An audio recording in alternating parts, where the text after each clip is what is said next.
halkani waa alxaqiiqa.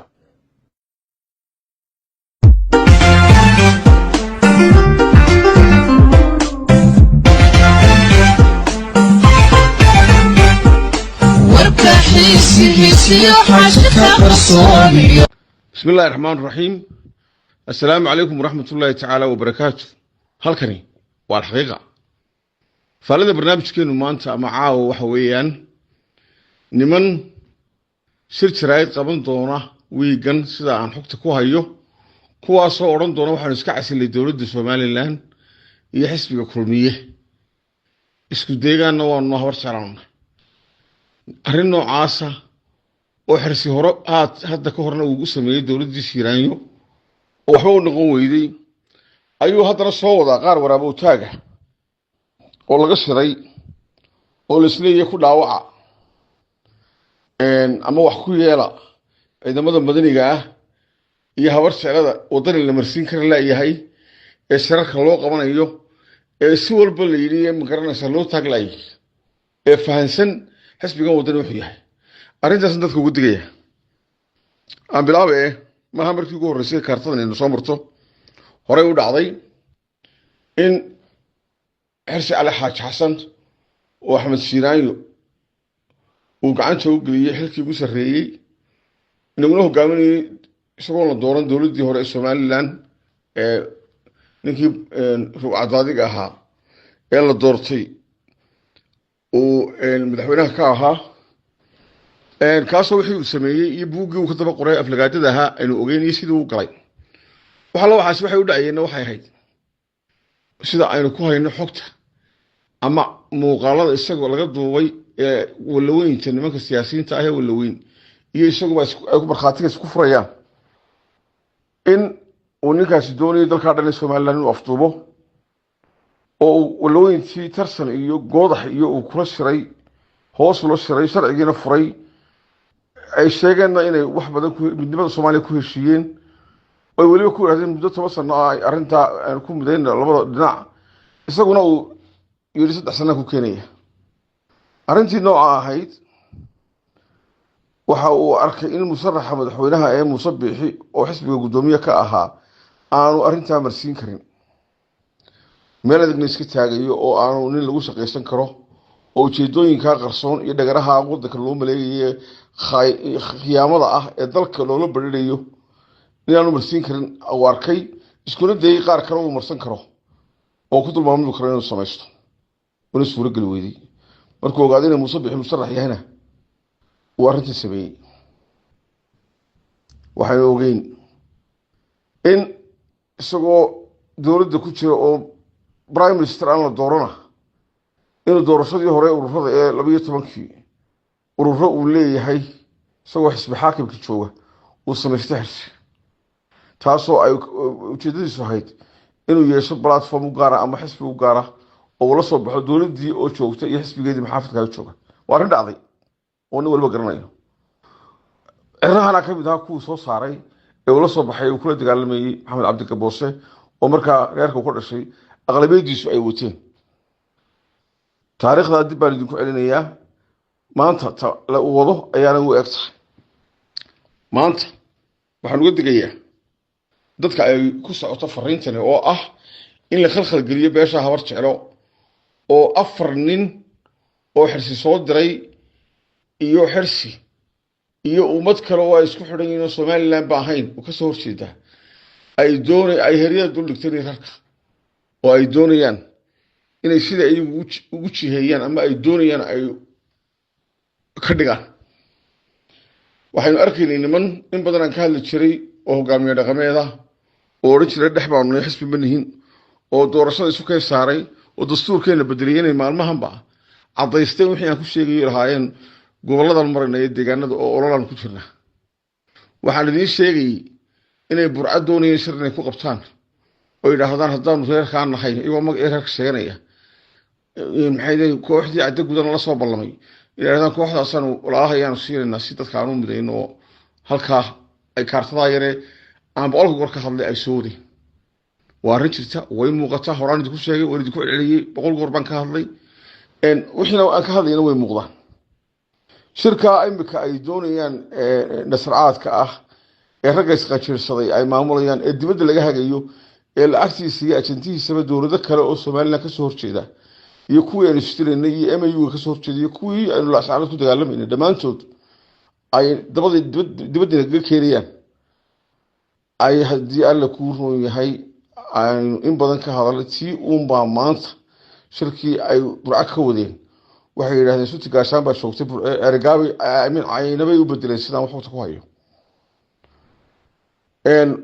xogaha waxaan ku hayaa uftiyadii meelaha marayay iyo raggii meelaha marayay ee isqaybiyey ee siyaasiyiinta iyo hogaamiye dhaqameedkaba lahaa ee cabdo ay ku jiray ee kuwan kale ee labada dhinac ee qaybta galbeedka habarjeclo galbeed iyo habarjeclo bariba marayay inaan loo soo bixin dadkii usoo ay marayeenna ay ku yidhaahdeen ma tusi kartaan marayda cawlan ee wadani oo kuwaan istilayna ee naxbadda isla hortaagan iyo kuwan waa isku mid ay yidhaahdeen oo la marsiin kara laay arrimahaasoo dhani waxaa markay ka hor yimaadeen ee lagu fahmay wixii ay wadeen waxay caawa soo dhigeen ama ay maanta ku tashadeen iyada oo waliba qaar xilal hayo oo dowladdu aamintay oo aan ogahay lana garanaya ay dabada ka riixayaan oo isqaranayaan daacad dowladda magacawday u ahayn iyo dalka toona inay raggaa oo badankoodu xilal horayn jiray imika si aan xilal haynin oo aan qaar ka magacaabi karo sida Obama oo kale jaamac maxamuud igar wasiirka hore macdanta salay sheegay jaamac xaaji axmed barsaabkii hore Hargeysa agaasimo hore wasaaradda deegaanka Cabdinaasir Axmed Xirsi cali biyo kala gudoomiye hore hay'adda sayada shariif dhuxyar gudoomiye hore qandaraasyada qaranka intaa waan la sheegay xog iyo warkooda la soo gaaray qaar kalena way dhici karaan waxa dibadda ka hayday ka riixaya niman xilal dadka u haya oo marka horena labada dhanba ma garanaysa xaq gudaha ka dagaalamayay oo xisbiga wadani gudaha ugu jiray xilkii dowladdu u imatana khiyaamo iyo dalka iyo dadka iyo cidii imataba khiyaamo kula jooga kuwaasna dibadda ka riixayaan ba la sheegay runtii raggan aan tiriyay mid qurxil ma hayo haddana ujeedada laga leeyahay waxa weeyaan dadka ciidamada madaniga ah ee habar jeclo iyo dadka shicibka ah ee la mari waayay labadaaba in lagu niyajibiyaa la doonayaa oo la yidhahdo reerkii baa ka dareeray xisbiga iyadoo oo aan reer deelinay shakhsiyaad laga shaqeynaya muddo badan ay yihiin waxaan uga digay dadka reer Somaliland nimanka imika fuuda sheeganaya ee har dhulkan marayna ay hogaamiye dhaqameedka iyo gudiyada ahaa iyo kuwa kale ee dhulbahante ee imika iyaguna dhulka marayay sida garaad jaamac garaad Ismaaciil oo isaguna wadada marayay laamidan iyo lascaroodinta ugu dhaxaysa iyo garaadkii kale ee ugaariyahanka Cabdilaahi garaad Saleebaan ayagu isna marayay dhinaca Naaliye Axmed ku tagay fiqi fuliyay inta socdaalladaas nimanka dhulbahante ay wadada garaadada iyo kuwa qoladan kale ee wada waa laba wada socda oo wada hadla isku xiran ee hal ogaada baan leeyahay quraan way isku xidhnaayeen oo waxa ku matalaya siyaasiga hogaaminayna wuxuu ahaa xagga dhulbahanta waa in khaliif xaggan kalena xirsiba hogaaminaya dibadda cidda lacagta ka keenaysana waxa weeyaan nimanka Nairobi fadhiya iyo nimanka Minnesota fadhiya ee ay ka mid ka yihiin maxay Sheekh Umaliyo iyo kuwa kale ee ogaadeen jooga Nairobi arrimahaasi waxaan weeyaan waa dagaalkii ku idinku socday idinku waday oo xaggana dagaalka noocaas ka wada oo dadka inay iska horkeenan doonayo barkeen isticmaalaan in badan baa tira maxaa ka galay adigeed uga hadlaysa waxa iga galay dagaalkii socday baa dhinaca loo bedelay oo inagu socda in dheer garadka ayaa arkaya xogta cid helaysa arkaysa inaan ku caawiyo xogaan helayo iyo waxa ii muuqda ee baalin walba la arkayo intaan ka digo waan ku qasbanay inaan ka sheekeeyo oo ka hadlo maadaama cadawgaygi meelo badan doonayo inuu naga khiyaameeyo ee khiyaamooyinkii hore ay nagu dhaceen oo barkeen oo rag isqaybiyay oo qaarna buurta fuuleen qaarna xeer noo sameeyeen aynu ogeyn waxaynu ogeyn doorashadii lagu dooranayay speakerka ee uu gudoomiyaha ku noqday khaliif in rag gurujiyaal lagu sameeyay oo la dhex dhigay kuwii maxay cudurey faraton khiyaamooyinka noocaas oo dhani waa qaar ay ku xariif ku yihiin maxamuud xaashi iyo xarsi iyo nimanka dalka aan daacadda oo hena meelaha kale laga soo shidaalinayo in marka laga hortago waa muhiim nimanka culimada iska dhigaya ee ictisaamna waxa tusaale kaga qaadataan in khaliif oo horena